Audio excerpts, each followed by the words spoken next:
শৈশবে আমি যাদের দ্বারা প্রভাবিত হয়েছি এই বিষয়গুলি আপনাকে বলতে পারি। যেমন ভিখারির দ্বারা আমি প্রভাবিত হয়েছি। সে ভিখারি যখন মানে বাড়িতে এসে হাঁক দিত আর কি, তখন তারা ছন্দবদ্ধভাবে কিন্তু তারা বলতো, গান গেয়ে বলতো। একজন ভিখারি আপনার খুব মানে কানের মধ্যে ভাবে হাত দিয়ে তিনি একটু শক্ত আওয়াজে তিনি এই হাঁকটা দিতেন, এবং এটা ওর হাঁকটা শুনলে আমি দৌড়ে আসতাম তারে দেখার জন্য।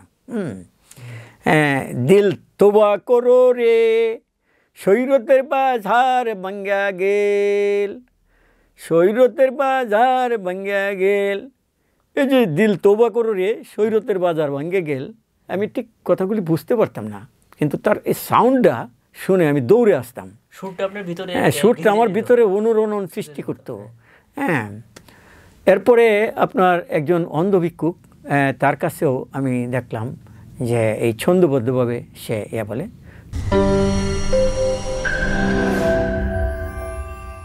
প্রিয় দর্শক, আসসালামু আলাইকুম। সাবারো টিভির সাহিত্য অনুষ্ঠানে আপনাদের স্বাগত জানাচ্ছি। আমি আফসার নিজাম। আজকের অনুষ্ঠানে অতিথি হিসাবে উপস্থিত আছেন মোহাম্মদ আশরাফুল ইসলাম।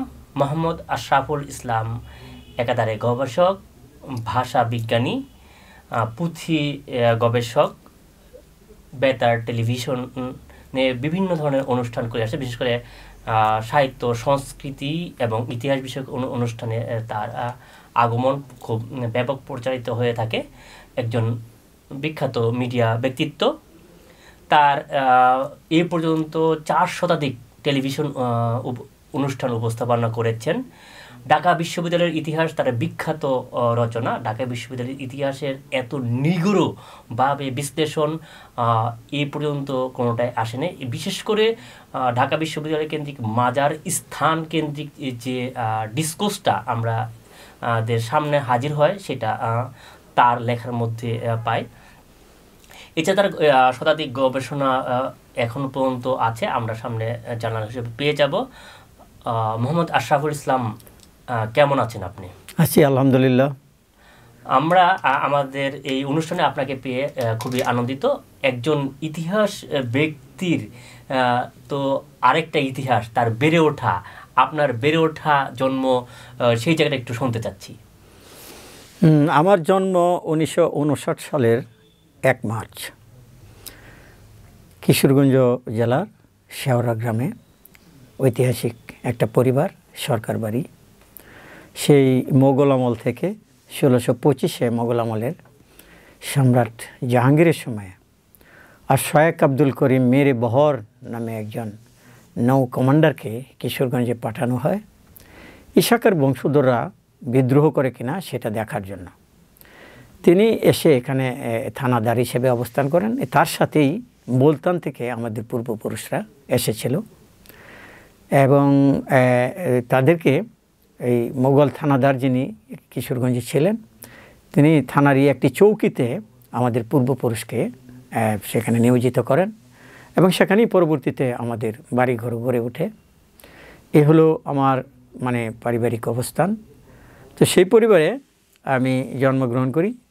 আমার পিতা মাওলানা হাফিজউদ্দিন একজন শিক্ষানুরাগী। তিনি আজীবন শিক্ষাব্রতী ছিলেন। তিনি আপনার ভারতের দারুল উলুম দেওবন্দ থেকে 1929 সালে তিনি তার পড়াশোনা শেষ করে আসেন, এবং এসে নিজ এলাকায় একটি স্কুল স্থাপন করেন তিনি। সেই স্কুলটি এখনও আছে, শেওড়া সরকারি প্রাথমিক বিদ্যালয়। তো আমার মা মোসাম্মদ জামিলা খাতুন, তিনি আমাদেরই বংশের, অর্থাৎ আমার দাদারা ছিলেন 8 ভাই 1 বোন। এই 8 ভাইয়ের 1 বোন যিনি, তিনি আমার নানি। ফলে পিতৃদ্বারা এবং মাতৃদ্বারা দুটি যুক্ত হয়েছে আমাদের ফ্যামিলিতে। এবং মোসাম্মদ জামিলা খাতুন, যে শব্দটি জামিলা শব্দের অর্থ সুন্দর। তো আমার মা অত্যন্ত সুন্দরী ছিলেন, এবং গ্রামের লোকজন, বাড়ির অন্যান্যরা সুন্দর মায়া বলে ডাকতেন, সূর্যের মা বলেও কেউ ডাকতেন এই সুন্দরের কারণে। এবং তিনি শুধু শারীরিক সৌন্দর্যের অধিকারী ছিলেন না, তিনি অত্যন্ত গুণবতী ছিলেন, এবং দীর্ঘ আয়ু তিনি লাভ করেছিলেন। সেই আপনার 1920 সালে তার জন্ম, এবং এই 2024 সালে এই গত ফেব্রুয়ারি মাসে আমার মা ইন্তেকাল করেন 104 বছর বয়সে। ইন্নালিল্লাহি ওয়া ইন্না ইলাইহি রাজিউন। এবং আমার মাকে আরেকটু একটা লাইন বলেই নেই, সেটা হলো 2017 সালে ইরান দূতাবাসে আমার মাকে সম্বর্ধনা দেওয়া হয়। এরও আগে আমার মা বিভিন্ন সাহিত্য অনুষ্ঠানে এবং সাহিত্য সম্মেলনে, বিশেষ করে সেই ঐতিহাসিক বৌলাই বাড়িতে, আমাদের যেই পরিবারের সাথে আমাদের প্রথম থেকে উঠা বসা, সেই বৌলাই বাড়িতে অনুষ্ঠিত একটি সাহিত্য সম্মেলনে আমার মা 29 মিনিট বক্তব্য রাখেন। সেটি পত্রপত্রিকা ওই সময় ছাপা হয়। তাহলে একটা সাহিত্যের মধ্য দিয়ে, ফ্যামিলির মধ্য দিয়ে আপনি বড় হয়েছেন, অতএব এই সাহিত্যটা আপনারা বাই বোর্ন, এটা আমরা বুঝতে পারি। আপনার মা এটা গুণবতী, বিশেষ করে আপনার সম্পর্কে জানি যে নাগরি যে ভাষাটা, হ্যাঁ, এই ভাষাটাও আপনার মায়ের থেকে আপনি শিখেছেন। আপনার মায়ের কোনো সাহিত্য কি আমরা দেখেছি বা প্রকাশ্যে কি এসেছে এরকম? হ্যাঁ, আমার মার বেশ কিছু লেখা আপনার পত্রপত্রিকায় এসেছে। বিটিভিতে 2টি সাক্ষাৎকার মার প্রচারিত হয়েছে। এইভাবে আপনার তার একটি পাণ্ডুলিপি জগৎ ভ্রমণ এবং বংশাবলী খতিয়ান, এটি প্রকাশের অপেক্ষায় আছে। এইগুলি তার লেখা। এবং লোকতাত্ত্বিক বিষয়ে তার অনেক জ্ঞান ছিল। আমি লোকসাহিত্যের দিকটা বিশেষ করে মার কাছ থেকে ব্যাপকভাবে উপকৃত হয়েছি, বিশেষ করে পুঁথি সাহিত্যে এবং নাগরি। আমার বাবা সুনামগঞ্জে শিক্ষকতা করতেন, সেই শিক্ষকতার সুবাদে আমার মা সেখানে বেড়াতে গিয়ে যে নাগরি শিখেছেন, সেই নাগরি পরবর্তীতে আমি আমার মার কাছ থেকে শিখেছি। আমার বড় ভাই উনিও সুনামগঞ্জে শিক্ষকতা করতেন, মৌলানা নুরুল ইসলাম জাহাদি। তো ওনার স্ত্রী হাজেরা খাতুন, তার কাছ থেকেও আমি নাগরি শিখেছি।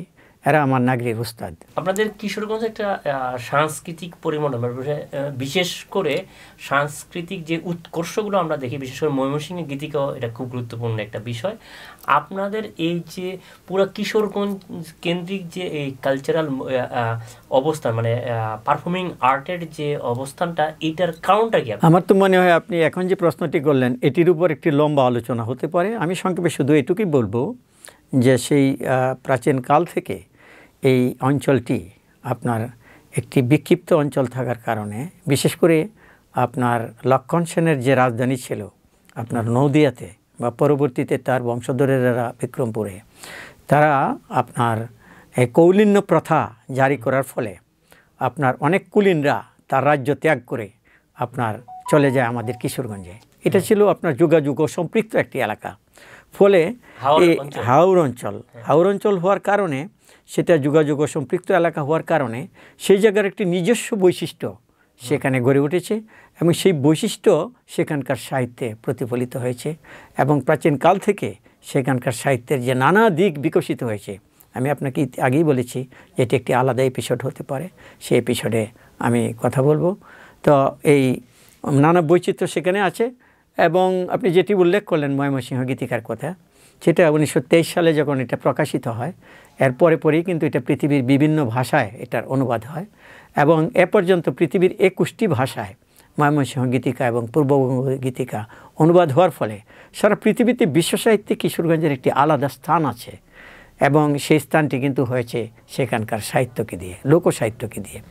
এবং আমরা 1800 সালে ফোর্ট উইলিয়াম স্থাপনের ফলে আমরা যে আধুনিক সাহিত্যে প্রবেশ করি, সেই আধুনিক সাহিত্যের আগের যে অংশটা, বা আমরা যদি সেই আধুনিক সাহিত্যের আমলেও বাইরে আমাদের কোনো সাহিত্যকে আমরা রপ্তানি করতে চাই, আমরা আমাদের বৈশিষ্ট্যকে তুলে ধরতে চাই, আমরা কোনো ক্ষেত্রে আমাদের মানে ঐতিহ্যকে অন্য স্থানের বা অন্য দেশের ঐতিহ্যের চেয়ে শক্তিশালী ভূমিকায় অবতীর্ণ করতে চাই, তাহলে কিন্তু সেটি লোকসাহিত্য। এবং কিশোরগঞ্জকে বলা হয় লোকসাহিত্যের খনি, এটি বলেছিলেন ডক্টর আশরাফ সিদ্দিকী, আমার খুবই প্রিয়জন, তিনি এই কথাটি বলেছিলেন। তো এই হলো আপনার এখানকার বৈশিষ্ট্য। বলে এখানকার মানুষজন, এখানকার যে মধ্যযুগ থেকে যে সাহিত্য চলে আসছে, যার ধারাক্রমে একটি একটি করে আমি একসময় হয়তো আপনাদের সামনে বলবো। এবং এর সাথে আন্তর্জাতিক যে লিঙ্ক সৃষ্টি হয়েছে, সেটিও আমি একদিন হয়তো আপনাদের সামনে আমি তুলে ধরবো। একটু বলি, ময়মনসিংহের ভাষার মধ্যে একটা গীতলতা আছে, বিশেষ করে সুমিষ্ট। হ্যাঁ, এই জন্য সেই হাওর অঞ্চলের আমাদের যে বাংলা ভাষার যে যত গান আছে, তার মধ্যে বৃহৎ একটা গানের অংশ সেখানে দেখতে পাই। হ্যাঁ, এই গীতলতার এটা কি কারণে? ওই নদী কেন্দ্রিক হওয়ার কারণে, মানে এই হাওড়া অঞ্চলের কারণে, না এই জায়গাটা কেন হয়ে উঠলো এরকম গীতল একটা ভাষা, সুমিষ্ট ভাষা?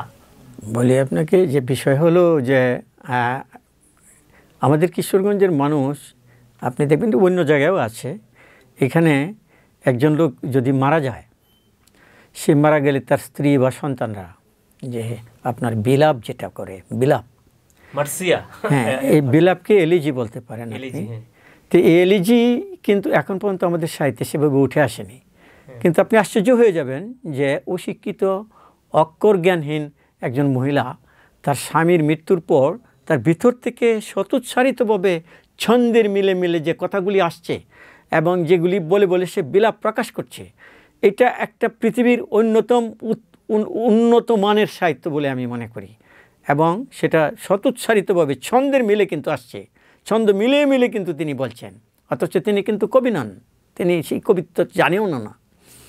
এছাড়া আপনার যে উন্মুক্ত প্রান্তর, মাঠ ঘাট, সেখানে আপনার একজন রাখাল যখন মাঠে যায়, তার গরু এই তার সঙ্গী, ছাগল তার সঙ্গী, কিন্তু সেখানে সে যখন বটগাছের নিচে বসে একটু বিশ্রাম নেয়, তখন তার ভিতর থেকেই কিন্তু একটু অন্য ব্যাপার চলে আসে, সেটা তখন সে প্রকাশ করে। সেই প্রকাশের ভিতর দিয়েই কিন্তু চলে আসে আপনার সেই গোচারণের গান চলে আসে। হ্যাঁ, এরপরে আপনার নদীতে যখন নৌকা চালায়, তখন পাল তুলে দেয়, তখন মন মাঝি তোর বৈঠানে রে, আমি আর বাইতে পারলাম না, হ্যাঁ, তখন তার স্বতঃসারিতভাবেই তার ইয়ে দিয়ে চলে আসে। এখানে আপনার বর্ষাকালীন যে দীর্ঘ একটা সময়, সে সময় চাষাবাদ নেই, সেখানে মানুষ ঘরে বসে থাকে, তাদের কোনো কাজ নেই। এই সময়টা তারা সংস্কৃতি চর্চা করে এবং সেই সংস্কৃতি চর্চার ভিতর দিয়ে তাদের মধ্যে যে বাউলের যে ধারাটা চলে আসছে, আপনি বিশেষ করে সেই হাওড় অঞ্চলে, সিলেট, কিশোরগঞ্জ, ময়মনসিংহ, নেত্রকোনা, এইখানে দেখবেন যে বাউলের বিশাল এক ক্ষেত্র এখানে গড়ে উঠেছে। যদিও আপনারা বাউল সাধনার ক্ষেত্রে আপনারা মানে ইয়ার নামটি সবার সামনে চলে আসে, হাসন রাজা। না, হাসন রাজা তো আছেই, হাসন রাজা তো ওই অঞ্চলেরই, কিন্তু আমি বলছি আপনার ওই যে না না না না না ওই যে বগুড়ার ইয়ার দিকের আমি কথা বলতেছি, যে আমাদের বাউলদের মূল যাকে বলা, হ্যাঁ, লালন। লালন কিন্তু ওইখানে যেভাবে আসছেন, লালনকে কেন্দ্র করে ওইখানে পরবর্তীতে তার এলাকাতেও কিছু গড়ে উঠেছে। কিন্তু বৃহত্তর বাংলা ভাষায় যদি বাউল চর্চা আপনি খুঁজতে যান, তাহলে কিন্তু আপনি দেখবেন এই সিলেট, কিশোরগঞ্জ, নেত্রকোনা, ময়মনসিংহ এইসব এলাকার মধ্যেই, বিশেষ করে এই নাগরী পুঁথিতে তো আপনার অনেকগুলো বাউলের সুর, হ্যাঁ, সেখানে কিন্তু সুরকে তারা ধারণ করেছে। আব্দুল করিম আছেন, আব্দুল করিম সবার শেষের দিকে আপনি বলতে পারেন। খুব জনপ্রিয়। শাহনূর আছে, শাহনূরের অনেক রাগও আছে, হ্যাঁ, সীতালঙ্গী রাগ আছে, বিভিন্ন রাগ কিন্তু সেখানে গড়ে উঠেছে। আচ্ছা, মোহাম্মদ আশরাফুল ইসলাম ভাই, বিষয়টা হলো যে আমরা অনেক দূর চলে গেছি অন্য জায়গা থেকে, আপনার সাথে কথা বলতে গেলে আসলে সেই ডেপথে চলে যেতে হয়। আবার একটু ফিরে আসি, আপনার কিশোর বেলাটা কীভাবে কেটেছে, শৈশবের জায়গাটা? তো আমি তো এই যে বললাম যে 1959 সালের 1 মার্চ আমার জন্ম। তো আমি 4 বছর 4 মাস 4 দিন আমার যখন বয়স, তখন আমার বিসমিল্লাহ খানি হয়, যেটিকে আপনারা মানে হাতেখড়ি হিসেবে চেনেন। এটি মুসলিম পরিবারে এটি হয় একটি ভিন্ন আঙ্গিকে, সেটির নাম হলো বিসমিল্লাহ খানি। এবং আমার বিসমিল্লাহ খানি যিনি করিয়েছিলেন, তিনি আমার বাবার একজন পীর, তিনি মতলেবউদ্দিন সাহেব, মিঠামইনের পীর হিসেবে তিনি পরিচিত। সেই মতলেবউদ্দিন সাহেবের হাতে আমার বিসমিল্লাহ খানি হয় 4 বছর 4 মাস 4 দিন বয়সে। এবং এরপরে এই স্কুলে আমার যাতায়াত শুরু হয়। প্রথমটা কিন্তু আমি স্কুলে, আমার বোনেরা, আমার বড় বোনেরা আমাকে কোলে করে স্কুলে নিয়ে যেতেন এবং স্কুলের ঠিক কাছে যেয়ে তারা আমাকে ছেড়ে দিতেন, আমি স্কুলে যেতাম এবং স্কুল ছুটি হলে ঠিক সেই জায়গাটায় এসে দাঁড়িয়ে থাকতাম এবং আমাকে সেখান থেকে আবার কোলে করে বাসায় নিয়ে আসা হতো। এটা ছিল আমার একেবারে শৈশবের কালের কথা। বিশেষ করে আমার বড় বোন আপনার দুইজন এরা এই কাজটা করতো। এটা মানে আপনি কান্নাকাটি করতেন স্কুলে যাওয়ার জন্য? হ্যাঁ হ্যাঁ, স্কুলে আমি 4.5 বছর বয়সেই, 4 বছর 4 মাস বয়সেই বিসমিল্লাহ খানি হওয়ার পর থেকেই আমার স্কুলে যাতায়াত শুরু হয়। আমার ইতিহাসটা ঠিক এরকমই। আমি ওই সময় মসজিদে যেতাম, স্কুলের যাওয়াটা অনেক দূর ছিল আমাদের, এই মসজিদে যাওয়ার জন্য কোলে করে নিয়ে যেতেন, কোলে করে নিয়ে আসতেন। এটা একটা খুব মজার স্মৃতি। এখনকার ছেলে মেয়েরা সেই স্মৃতিটা পায় কিনা জানি না। আচ্ছা, আপনার কয় ভাই বোন ভাই? আমরা আমার মায়ের মানে সন্তান হিসেবে 14 জনের মা আমার মা, কিন্তু 7 জন মৃত্যুবরণ করে, কেউ জন্মের পরে পরেই, কেউ একটু বড় হয়ে। আমরা 7 জন ছিলাম, 2 ভাই 5 বোন। 2 ভাই 5 বোনের মধ্যে আমার বড় ভাই আমার অনেক বড়, তিনি প্রথম সন্তান আমার মা, আর আমি শেষের দিকের আপনার দ্বিতীয়। এই হলো আমরা 7 জন। 7 জনের মধ্যে বড় ভাই 2000 সালে ইন্তেকাল করেন, মৌলানা নুরুল ইসলাম জিহাদি। উনি আপনার প্রাইমারি স্কুলের হেডমাস্টার ছিলেন এবং শিক্ষক সমিতির সহসভাপতি ছিলেন জেলার। তা উনি ওয়াইজ ছিলেন, একজন বড় বক্তা ছিলেন। মৌলানা নুরুল ইসলাম জিহাদি নামটা হয়তো আপনারা পত্রপত্রিকায় দেখে দেখবেন, তিনি আজাদ পত্রিকায় লিখতেন তখন। আমি তার দ্বারা লেখালেখিতে উৎসাহিত হয়েছি। এরপরে আপনার আমার বোনেরা, এরাও বিভিন্ন জায়গায় বিভিন্নভাবে প্রতিষ্ঠিত। এর মধ্যে একজন আমার দ্বিতীয় বোন আপনার বেদানা খাতুন, উনি ইন্তেকাল করেছেন। এখন আমরা 4 বোন 1 ভাই, আমি। আর আমার মা তো এই বছর যে ফেব্রুয়ারি মাসে ইন্তেকাল করলেন। এই হলো আমাদের পরিবারের সদস্য। শৈশবে কি কোনো লেখালেখি করেছেন বা লেখা প্রকাশ হয়েছে, এইসব বিষয়গুলো কি আসছে কিনা? শৈশবে আমি যাদের দ্বারা প্রভাবিত হয়েছি এই বিষয়গুলি আপনাকে বলতে পারি। যেমন ভিখারির দ্বারা আমি প্রভাবিত হয়েছি। সে ভিখারি যখন মানে বাড়িতে এসে হাঁক দিত আর কি, তখন তারা ছন্দবদ্ধভাবে কিন্তু তারা বলতো, গান গেয়ে বলতো। একজন ভিখারি আপনার খুব মানে কানের মধ্যে ভাবে হাত দিয়ে তিনি একটু শক্ত আওয়াজে তিনি এই হাঁকটা দিতেন, এবং এটা ওর হাঁকটা শুনলে আমি দৌড়ে আসতাম তারে দেখার জন্য। দিল তোবা করো রে, সৈরতের বাজার ভাঙ্গা গেল, সৈরতের বাজার ভাঙ্গা গেল। এই যে দিল তোবা করো রে, সৈরতের বাজার ভাঙ্গে গেল, আমি ঠিক কথাগুলি বুঝতে পারতাম না, কিন্তু তার এই সাউন্ডটা শুনে আমি দৌড়ে আসতাম। সুরটা আমার ভিতরে অনুরণন সৃষ্টি করতো। এরপরে আপনার একজন অন্ধ ভিক্ষুক, তার কাছেও আমি দেখলাম যে এই ছন্দবদ্ধভাবে সে বলে। তো আমি ছন্দ বানানোর চেষ্টা করতেছি এই ছোটোবেলায়। তা আমি এই ভিক্ষুককে নিয়ে আমার প্রথম লেখা, আপনার লেখা না ঠিক বলা আর কি। যে মাসকেলায় ডাইল দেখিয়া ফইরা হইল খুশি, মনে মনে ভাবতে আছে আজ্য কায়াম বেশি। এটা আমাদের কিশোরগঞ্জের ভাষা, আমার তৈরি করা সেই ছোটোবেলার আপনার এই ছড়া বলেন বা কবিতা বলেন। আমি সেই ফকিরকে যখন আমি মা যখন ভাত দিল আর কি আপনার এই মাসকেলায় ডাইল দিয়ে দেখলাম, সে খুবই খুশি হলো। এবং আমি এটার উপরই আপনার রবীন্দ্রনাথের জীবনে যেমন আপনার আছে, আম সত্য দুধে ফেলি তাহাতে কদলি দলি, সন্দেশ মাখিয়া দিয়া তাতে হাঁপুস হুঁপুস শব্দ, চারিদিকে নিস্তব্ধ, পিঁপড়া কাঁদিয়া যায় পাতে। এটাই রবীন্দ্রনাথের প্রথম লেখা। সেই খাবার বিষয়কে নিয়েই কিন্তু লেখা। আমি জানি না ঘটনাচক্রে আমি কবি হইনি, কিন্তু আমার জীবনেও এই কবিতা আসছে সেই ভিক্ষুককে নিয়ে। আপনারা তো একটা ঐতিহ্যবাহী ফ্যামিলি, সেইখান থেকে একটু যাচ্ছি যে মক্তবে বা মসজিদে যাওয়ার সে কাহিনী যেমন আল মাহমুদের যেমন আছে। হ্যাঁ, চমৎকার বিষয় আনছেন। এই বিষয়টা গ্যাপ রাখলে হবে না। ঠিক একই সময়ে আমি যে সময়ে স্কুলে যাই, স্কুলে অবশ্য আমাকে কোলে নিয়ে যায়। এর একটু পরে আমি আমার 5 বছর পার হওয়ার পরে 5 সাড়ে 5-এর দিকে আমি মক্তবে যাওয়া শুরু করি, এবং মক্তবটি আলাদা ছিল। সেই মক্তবে আমাদেরকে পড়ানো হতো কায়দা ছিপারা। সুর ছিল না ভাই? হ্যাঁ, কায়দা ছিপারা পড়ানো হতো, এবং সেখানে 13 নম্বর যে কায়দাটা বা 14 নম্বর কায়দা, যেখানে ফিকুল্লিল উমুরে এই সমস্ত শব্দগুলো আপনার যখন বানান করে একজন পড়তে পারে, তখন তাকে আমচিপড়ায় আপনার করা হয়, হ্যাঁ কনভার্ট করা। এবং কোরআন শরীফের পড়া শুরু হয়েছে আমচিপাড়া দিয়ে আমাদের। তো ওই যে আপনার কায়দা ছিপারা, এটা কিন্তু আমি বলতে পারি না। কায়দা বুগদাদি এটার নাম। কায়দা বুগদাদি যিনি আমাদেরকে পড়িয়েছেন, সুন্দরভাবে পড়িয়েছেন। আপনার জের জবর নক্তা এইগুলির উচ্চারণ দিয়ে দিয়ে আমরা সমস্বরে, সমস্বরে একসাথে সুর করে করে আলেফ 2 জবর আন, বে 2 জবর বান, তে 2 জবর তান, এই যেভাবে সুর দিয়ে আমরা সবাই কিন্তু একই সুরে সমস্বরে আমরা পড়েছি। আমার এখনও আমার কানে বাজে। পরবর্তীতে আপনার নুরানি একটা সিস্টেম আসার ফলে এই কায়দা বুগদাদি যেটা, সেটা হারিয়ে গেল। আমি মনে করি এটি আবার ফিরিয়ে আনা দরকার। তো সেখানে একটি মজার ঘটনা, যেগুলি আমার জীবনে পরবর্তীতে আমার গবেষণার খোরাক সৃষ্টি হয়েছে। আমার যখন কায়দা পড়া শেষ, তখন হুজুর আমাকে বললেন, এই তুমি করবা, তোমার তো আমচিপাড়ায় দাওয়াত দেওয়া হবে, আমচিপাড়ায় সবক দেওয়া হবে তোমাকে। হ্যাঁ, তা তুমি মিষ্টি নিয়ে আসবা। তাও মিষ্টি কী আনতে হবে সেটা আমি মার কাছে বললাম। ও আচ্ছা ঠিক আছে, আমি দিচ্ছি তোমাকে ব্যবস্থা করে। তো মা খই, বাতাসা এইগুলি এনে দিলেন আমাকে। খই কিন্তু নট মুড়ি, খই অর্থাৎ ধান থেকে যেটা হয় খই, আর মুড়ি এই নিয়ে আসলাম এবং দিলাম। এটি পরবর্তী জীবনে আমার মনে প্রশ্ন আসছে যে খই কেন? হ্যাঁ, সেটা তো মুড়িও হতে পারতো। আর বাতাসা, বাতাসা মানে মিষ্টি মুখ করা। আর খইটা হলো যে এই খই যাতে যে ছাত্র এই পড়ে কোরআন শরীফ পড়া শুরু হবে তার মুখে যেন খই ফুটে, এই জন্য সেই আয়োজনে আপনার নাস্তার যে ব্যবস্থাটা ছিল, মিষ্টি যে আমি বিতরণ করলাম এর সাথে খই দেওয়া হয়েছে।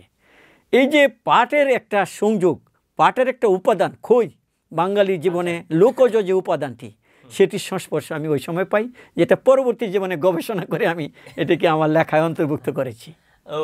ওই বিষয়ে একটা একটু বলি, মাদ্রাসা যেটা ওই যে মাখরাজগুলো যে পড়তো মজা করে, 1 নম্বর মাখরাজ হরফের শুরু হইতে এই জায়গাটা কিন্তু এটা কিন্তু নুরানি, এটা নুরানিতে আমরা এটা নুরানি। এটা কিন্তু আমি যেটা বলছি আমাদের যুগের যে কায়দা সিফারা, সেখানে মাখরাজের ব্যাপার স্যাপার ছিল না।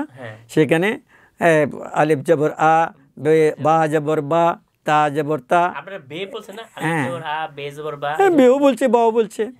এরপরে আপনার ডাবলটা যখন দিয়েছে আলেফ 2 জবর আন, বে 2 জবর বান, আলেফ 2 পেশ উন, বে 2 পেশ বন, এইভাবে কিন্তু ছন্দবদ্ধভাবে আমাদেরকে পড়ানো হয়েছে।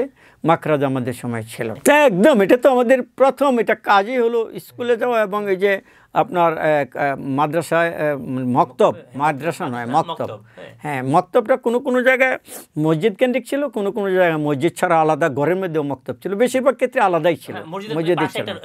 হ্যাঁ, একটা ঘর করে সেখানে মক্তবের মধ্যে আমরা পড়েছি। এবং এটা একজন মুসলিম পরিবারের একজন সন্তানের প্রাথমিক দায়িত্ব, তার পরিবারের অর্থনৈতিক অবস্থা যেই রকমই হোক না কেন, সে কোরআন পড়বে। সে পরবর্তীতে বাংলা পড়া জানুক বা না জানুক, কোরআন শরীফ সে পড়তেই পারবে। এটা এখনও আছে যে একটা লোক সে বাংলা জানে না তো সে কোরআন পড়তে পারে, ডিউ টু মক্তব সিস্টেম অফ এডুকেশন যেটা ছিল, এটার কারণে কিন্তু এটি ছিল। আমার পরিবার একটা রেস্ট্রিক্টেড ফ্যামিলি, আমার বাবা মৌলানা, ভাই মৌলানা, এরপরও আমার মাও খুবই প্রশিক্ষিত আরবি, ফার্সি, উর্দু, নাগরি এগুলিতে, কিন্তু মা ছিল খুবই উদার, তার মনের চিন্তা ভাবনা থাকে। যখন ময়মনসিংহ গীতিকা আমি পড়তে দিলাম, এটা উনি পড়ে ফেললেন খুব দ্রুত কয়েকদিনেই, পরে আমাকে তিনি একটা বকা দিলেন যে এটা এতদিন কেন আমাকে দিসনি।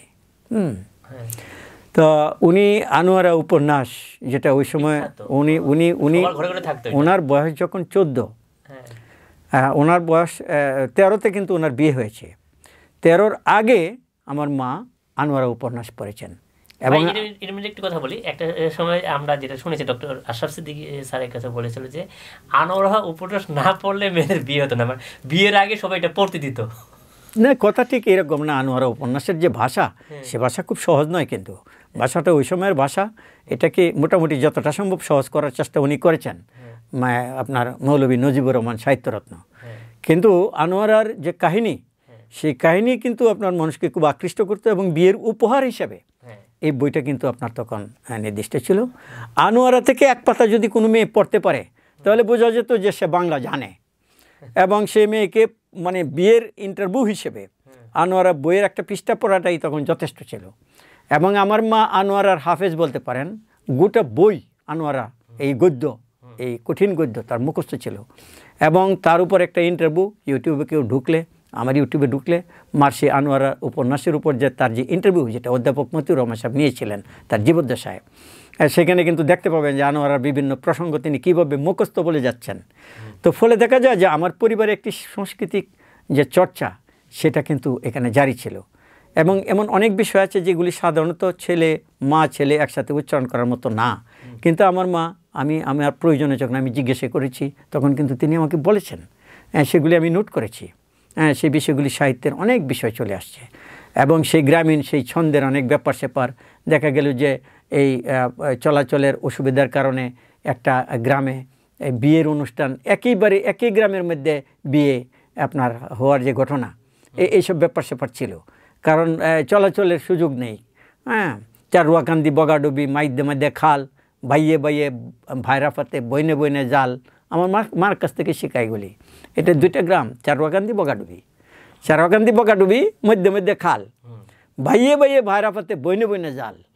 এই যে মানে দুই গ্রামের যে সম্পর্কটা দেখা গেল যে পাশাপাশি, অথচ ভাইয়ে আরেক মানে শালিরে বিয়ে করছে, বা বাইয়ে বাইয়ে ভাইরা পাতে, বইনে বইনে জাল। এই যে ঘটনা দেখেন আমার মার কাছ থেকে শেখা। এবং অষ্টগ্রাম সম্পর্কে আমার মার কাছ থেকে শেখা, কাস্তুল বাহাদুরপুর, মধ্যে মধ্যে ঝরা, এক ফারুন তুললে দেখি 3 ফহির মরা। একটা মজার ঘটনার ভিতরে অনেক কথা আছে।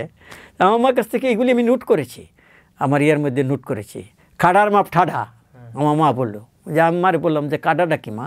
এটা এক ধরনের আপনার এই যে এই জিনিসের মতো, হ্যাঁ এটা এই আপনার ইয়ার মতো তৈরি করা, এটাতে মাপ দিলে একটা জিনিসটাই মাপতেছে, কিন্তু এটা মাপার সময় এটাকে একটু ঝাঁকি দিলে এটাতে যে পরিমাণ মাল ধরবে, ঝাঁকি না দিলে সেই পরিমাণ মাল ধরবে না। ফলে বলা হয়েছে যে কাডার মাপ টাডা, এটাতে মাপলে এই মাপ আপনার বোঝা যাবে না যে কোনটাতে বেশি গেল কোনটাতে কম গেল।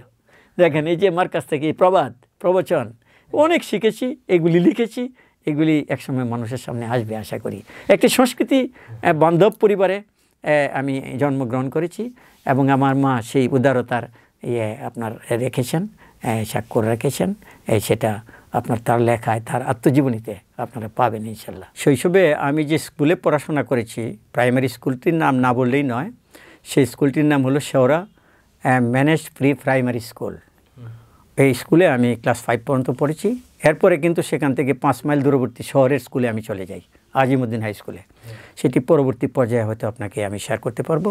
তো এই শেওড়া স্কুল জীবনের আরেকটি কথা আমাকে বলতেই হচ্ছে, সেটা হলো ছোটোবেলা থেকে আমি প্রশ্ন করতাম, অনেক প্রশ্ন করতাম লোকদেরকে। সেই প্রশ্নে জর্জরিত করতাম যে এইটা কি সেটা কি, অনেক উত্তর তারা দিতে পারতো না। এই জন্য ওই সময় আমাকে 2টা বই কিনে দেওয়া হয়েছিল আমি ক্লাস 3-তে যখন পড়ি।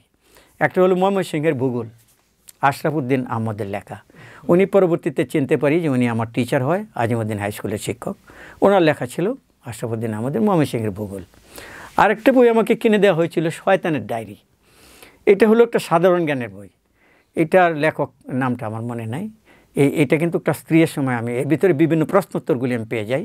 এবং এইভাবে ছোটোবেলাতেই, এবং আমার মা শেষ রাত্রিতে যে নামাজটা পড়ে আর কি, আপনার তাহাজ্জুদ, এই তাহাজ্জুদ নামাজের সময় আমি মাকে বলতাম আমাকে তুমি উঠায় দেবো, আমি পড়তে বলবো। এবং ওই যে তাহাজ্জুদের সময় পড়ার অভ্যাস আমি করলাম, এখন পর্যন্ত কিন্তু আমি সেই অভ্যাস ছাড়তে পারিনি। আমরা শেষ পর্যায়ে মোহাম্মদ আশরাফুল ইসলাম ভাইয়ের সাথে কথা বললাম, দীর্ঘ সময় তার আলোচনা শুনলাম এবং আমরা বুঝতে পারলাম যে একটা জীবনের তার শৈশবটাই তার বেড়ে ওঠার মূল। সে কি হবে তার শৈশব দেখলেই আমরা বুঝতে পারি। মোহাম্মদ আশরাফুল ইসলাম ভাই আপনাকে আমাদের পক্ষ থেকে মোবারকবাদ জানাচ্ছি আমাদের অনুষ্ঠানে অংশগ্রহণ করার জন্য। আমরা পরবর্তীতে আপনার সাথে আরও কথা বলবো। সে পর্যন্ত ভালো থাকবেন, সুস্থ থাকবেন। প্রিয় দর্শক শ্রোতা, আমরা এখানে অনুষ্ঠান শেষ করছি। আগামী অনুষ্ঠানে আবার দেখা হবে।